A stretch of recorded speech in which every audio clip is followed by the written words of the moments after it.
In May of 2026, I flew up to Portland and bike-packed to Los Angeles, riding over 1,100 miles down the rocky sea cliffs of Oregon, redwood forests of Northern California, the iconic Pacific Coast Highway of Central California, and sunny beaches of Southern California, with the green hillsides to my left, Pacific Coast to my right, and endless pavement in front of me. Join me as I ride from PDX to LA.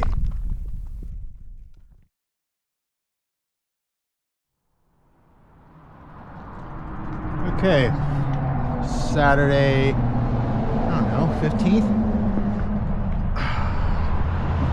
Took a rest day yesterday here at the Brookings, Oregon at Wild Rivers Motor Lodge. Now it's time to hit the road again.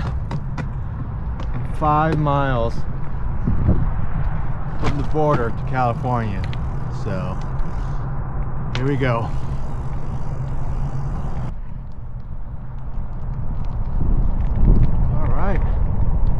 California. Goodbye, Oregon. Hello, California. The goal of the day is Humboldt State Park, 85 miles south of Brookings, but I have Eureka about 110 miles away on my mind as a possibility. And if I'm having a bad day, Prairie Creek State Park about 60 miles from Brookings. The wind's made for a cold day, so I'm fully layered up again. The day was a lot of long climbs, fast descents, then long climbs again. Over and over on the shoulder of the 101 with cars shooting by. It's a day of just focusing on the road in front of me and lots of podcasts and tunes. The miles were adding up and my body was feeling the wear and tear. The muscles were tired from the effort. The entire lower body would burn from the lactic acid and leave me breathless starting the ride in the morning or after a break. After so many days of cycling, drinking just water wasn't enough to hydrate me anymore. So starting today, a bottle of Gatorade became a regular part of my diet. My knees ached, there was tension in the neck muscles from leaning over all day, the wrists were in pain from bearing the weight of the upper body, and the right shoe was pinching a nerve on the foot. The cable lace would bear down on the nerve, and a sharp pain would shoot from the midfoot towards the toe. The other night at the camp, I noticed the big toe had gone numb.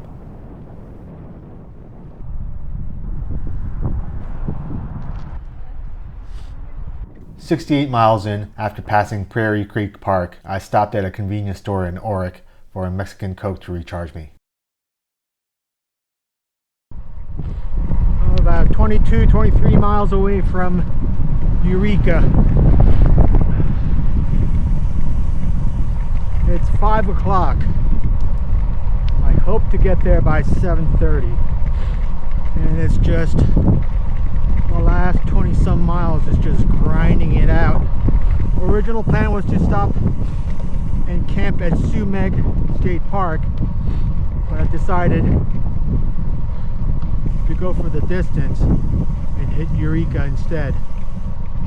Throughout the whole day, it's been just incessant climbing, just grinding it out, then a fast descent and grinding up hills again.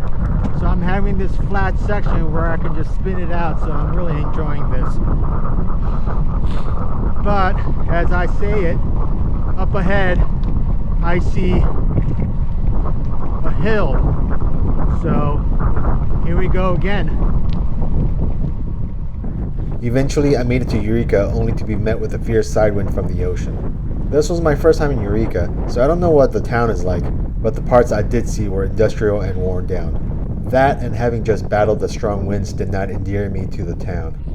When I tried to find a motel room, I learned that it was graduation weekend, so many motels were fully booked or charging elevated rates for the rooms they had available. Eventually, I found a motel with a room for a reasonable rate. After 110 miles, I was ready for a nice hot shower and making a bowl of ramen I've been craving all day.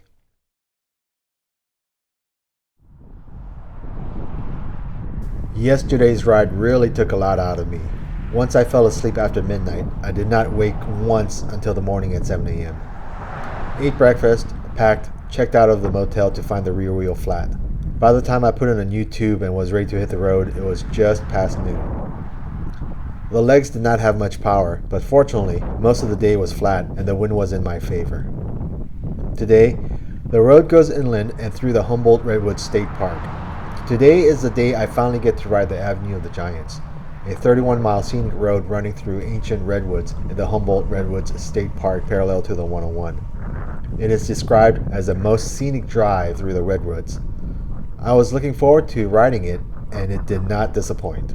Riding through the awe-inspiring giant trees reaching high into the sky and the quietness brought on by the trees was magical.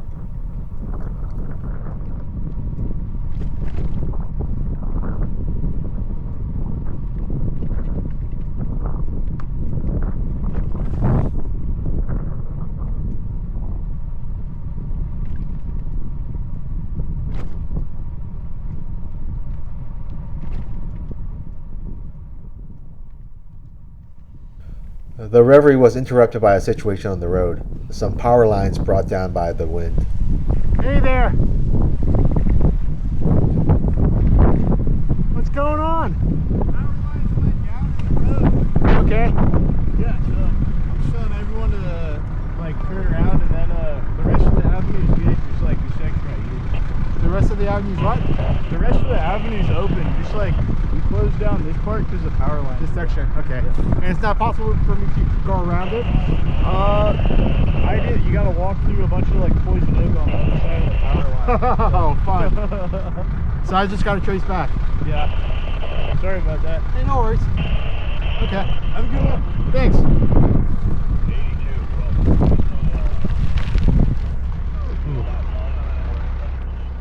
The fireman recommended I turn back around 15 miles and take the highway. The power company was there working on the problem, so I figured this was a good time for lunch. By the time I finished eating, the road was cleared and I continued on my way.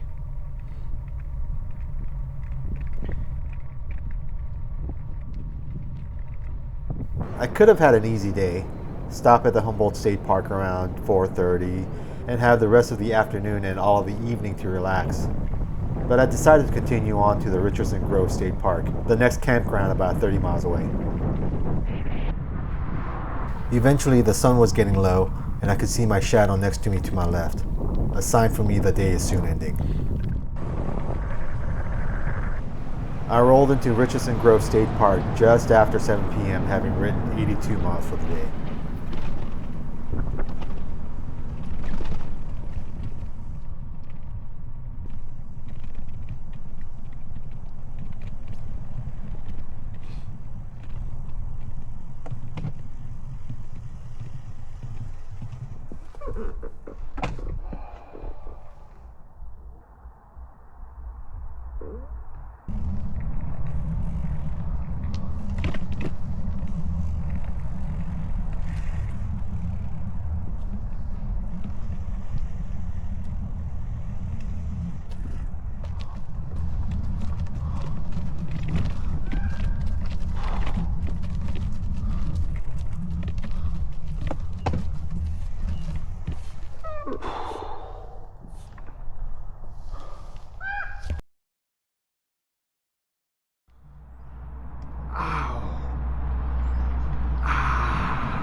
Yeah.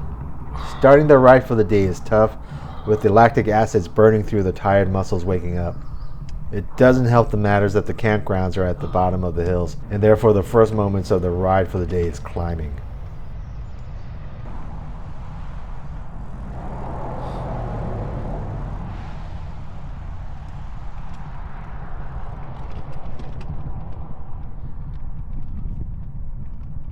The 101 out of Richardson Grove State Park was hot and in direct sun. Today was the first day in a while that I didn't have to put on layers to ward off the chilly coastal air. Today, I ride down to Leggett, make a right onto Highway 1, then head to the coast, then ride southward to Fort Bragg. Once I got onto the 1, there were lots of ups and downs with the road. Several times, the climbs proved really challenging, but the payoff from suffering through the climbs is the descents. And in one of the few justices in life, the more you suffer, the more rewarding the descents.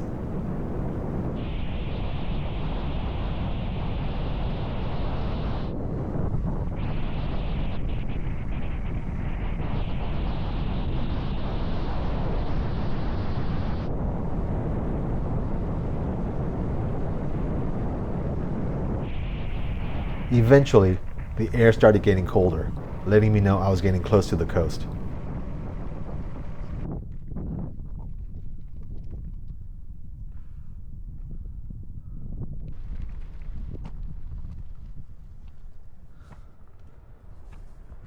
Finally, the familiar side of the ocean.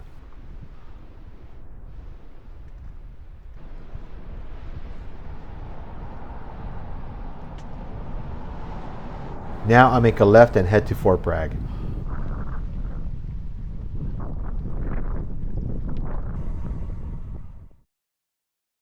Once I got there, I treated myself to a nice pasta lunch, resupplied for the camp that night, then time trial to Russian Gulch State Park, getting in after 8 p.m. Thanks for watching.